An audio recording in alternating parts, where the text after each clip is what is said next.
Yo, what's up guys? Today we're going to be taking a look at the Ninjutso Sora V2, and if you want to know why this is one of the best wireless mice you can get in 2024, make sure that you stay tuned to the end of the video. Before we get into the video, I just want to mention that only 1% of you guys who watch my videos are subscribed, so if you enjoy my content, make sure you subscribe and turn on notification bells to support the channel and my content. Also, we just hit 100 subs, which is absolutely crazy, and I really can't thank you guys enough for the support thus far, and I have a lot more coming in the future, so make sure you stick around for that. In terms of unboxing experience, it's pretty standard.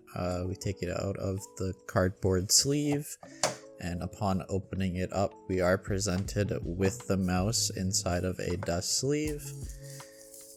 And if we take out the insert, we are presented with our accessory box. Inside of our accessory box, we have our 1K Hertz dongle, a pink USB A to USB-C cable that's relatively stiff for charging. We have a set of stickers, our quick start guide, and 2 sets of skates. Additionally, the Sora V2 does not come with any skates on it out of the box in order to reach its advertised weight of 39 grams, so you will need to put on either the included skates or put on your own aftermarket skates.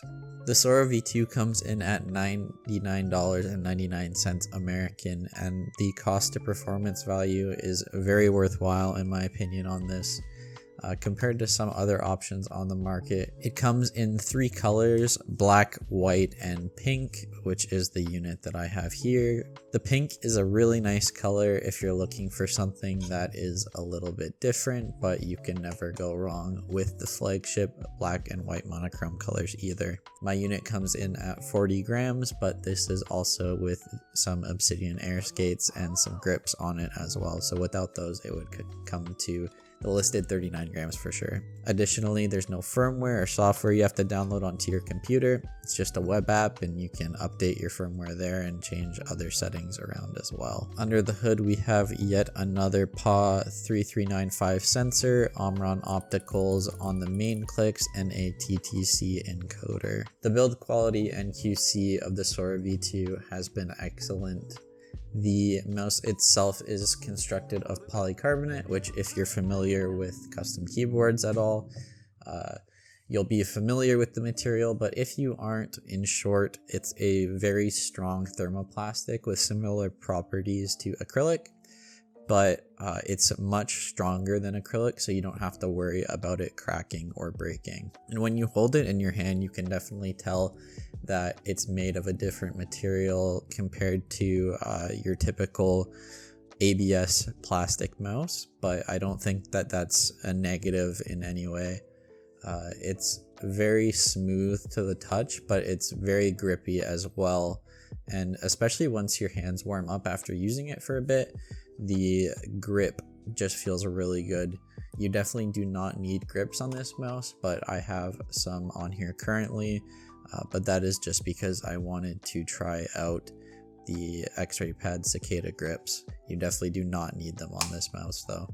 Despite being such a lightweight mouse and material, there's no creaking at all or flexing, and this is due both to the strength of the polycarbonate, but also there is a support piece that goes across the middle of the internal shell structure to provide further support. Additionally, there's 0 holes in this mouse, which is very refreshing when it comes to lightweight mice, and I hope is a trend that continues in the future. So while shape may be subjective, one thing that is not subjective about this mouse is that its shape is designed with claw in mind.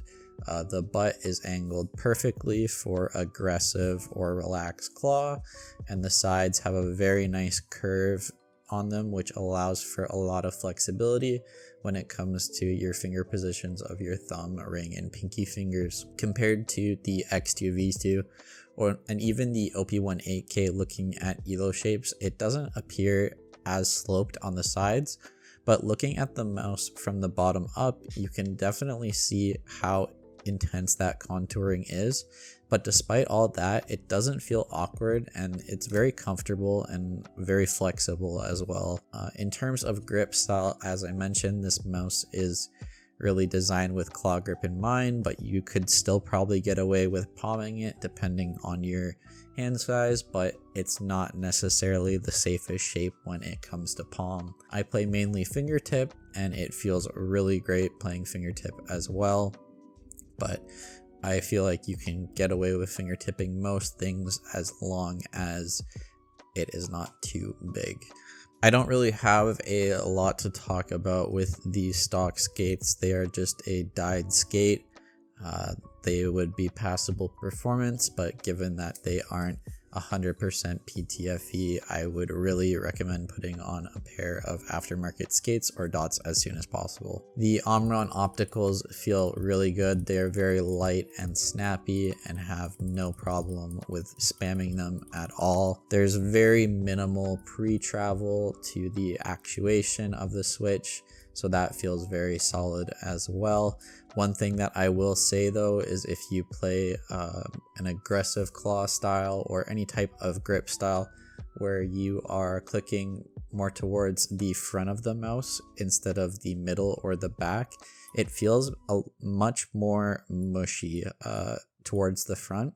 And I think that this is mainly in part to the fact that after the switch activation, there's still quite a bit of room for flexing towards the front of the switch.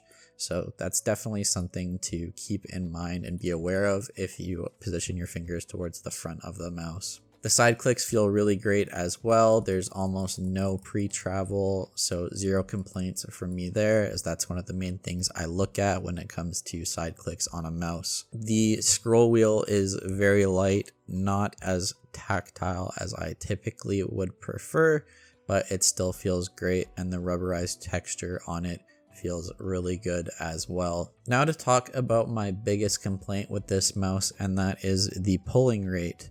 The mouse is advertised to be 8000 Hertz, but the included dongle that we get is only 1000 Hertz. And on their website, if you do scroll down on the product page, it does say that with the additional purchase of the 8K Hertz receiver, it will support up to 8000 Hertz, but at the time of this video, this is still not available for purchase, although it has been floating around on AliExpress.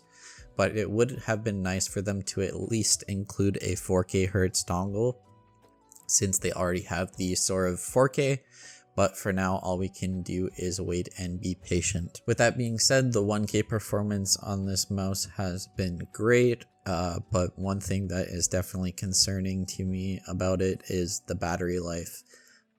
Even at 1000 Hertz, the battery life has been extremely poor, and it's advertised to be up to 80 hours, but it really feels like I'm having to charge this thing every other day. And this is something that can be improved on with a firmware update, but when it comes to the performance at 4K and 8K, it's definitely concerning to see how poorly the 1K Hertz battery life is. And the battery life can definitely become a nuisance at those higher pulling rates, but we'll have to wait and see how it plays out. So at the end of the day, the Sora V2 is a mouse that, despite having some flaws, has been something that I have not been able to get off of my desk.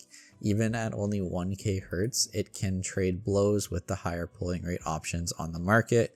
And from what we've seen from Ninjutso so far, the 8K pulling rate looks very promising, but again, the battery life is definitely a concern, and it would have been very nice at least to have the option for 4K, since that technology already exists and has been developed by them. Despite all that, this is a mouse that I feel comfortable recommending to you if you're a claw grip or fingertip player and are looking for something that is a little bit on the cheaper side but not quite in the budget range. And that's going to be the end of the video, guys. If you enjoyed, make sure you leave a like and subscribe if you haven't already. The support so far has been absolutely insane, and I really can't express how much it means to me. I have a lot of things planned for the next couple of months, and I'm going to be trying to push out at least one video a week. But until then, I will see you guys in the next video. Peace.